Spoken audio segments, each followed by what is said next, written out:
सातवें द्वार सहस्रार चक्र जागृत है, जो कि सिर के अंतिम भाग जहां मनुष्य की चोटी होती है, उस भाग पर एक नाड़ियों का ऐसा गुच्छा है जो 1000 मुंह से नीचे की ओर अग्रसर है, जिसको सहस्रार कहा गया है, 1000 मुंह वाला।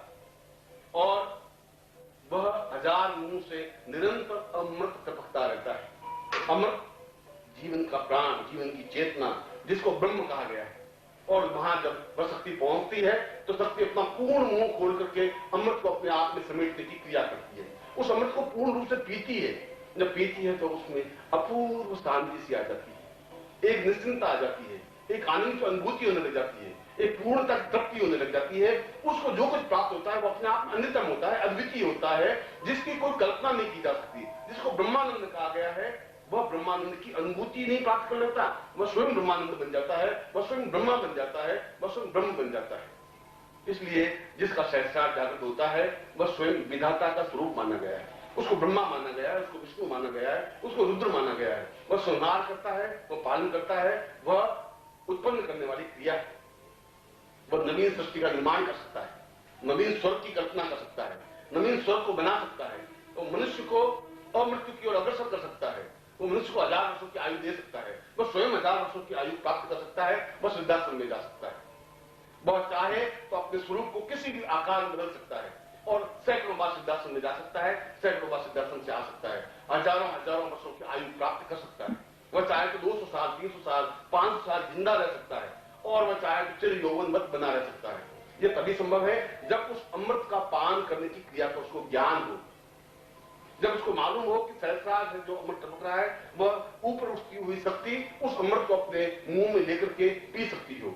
और जब पीने की क्रिया होती है, जब वह शक्ति उस अमृत को पीती है, तो अपने आप में मृत्यु हजारों करोड़ों मील पीछे हट जाती है।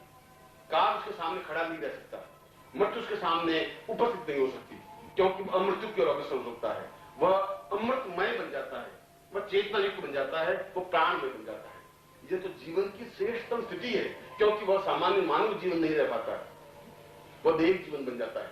वह किसी भी लोक की यात्रा कर सकता है, वह चाहे ब्रह्मलोक, विष्णुलोक, रुद्रलोक, गौलोक, महालोक, भूलोक, ध्रुवलोक, तपालोक, सत्यलोक, और चाहे किसी प्रकार का लोक है, वह किसी प्रकार की लोक में यात्रा कर सकता है, सशरीर जा सकता है, आ सकता है।